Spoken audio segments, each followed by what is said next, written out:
परळीमध्ये वाल्मिक कराडचे समर्थक रस्त्यावर उतरलेत। कराडच्या समर्थनार्थ ठिय्या आंदोलन करण्यात आलेले आहे। परळी शहरातील मुख्य चौकात असलेल्या कमानीवर देखील काही तरुण चढलेत। वाल्मिक कराडला खोट्या गुन्ह्यात गोवण्यात आले असा आरोप देखील आंदोलनकर्त्यांनी केलेला आहे।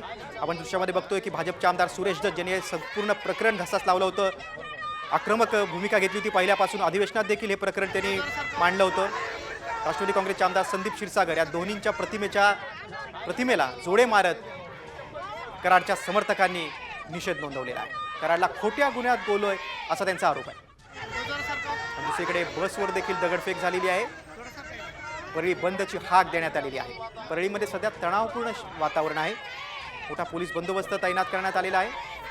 सरकारकडून इकडे नवीन एसआयटी पथक जाहीर करण्यात आलेले आहे, कारण देशमुख कुटुंबानं आक्षेप घेतल्यानंतर एसआयटी मधले अधिकारी बदललेले आहेत। आणि आता केजच्या न्यायालयात निर्णय सुरू आहे, कारण एसआयटीनं कराडच्या कोठडीची मागणी केलेली आहे।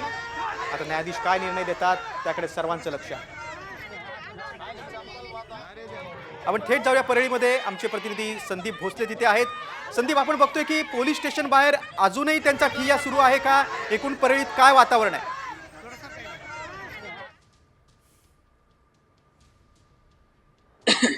नक्कीच पाहायला गेलं तर मागच्या 3 तासापासून परळी पोलीस स्टेशन बाहेर वाल्मिक कराड यांचे जे समर्थक आहेत त्यांचा ठिय्या पाहायला मिळतो आणि अचानक समर्थक जे आहे ते परळी बंदची हाक दिलेली आहे। आपण जर भेटलं तर मी सध्या परळीच्या या ठिकाणच्या बस डेपोमध्ये आहे।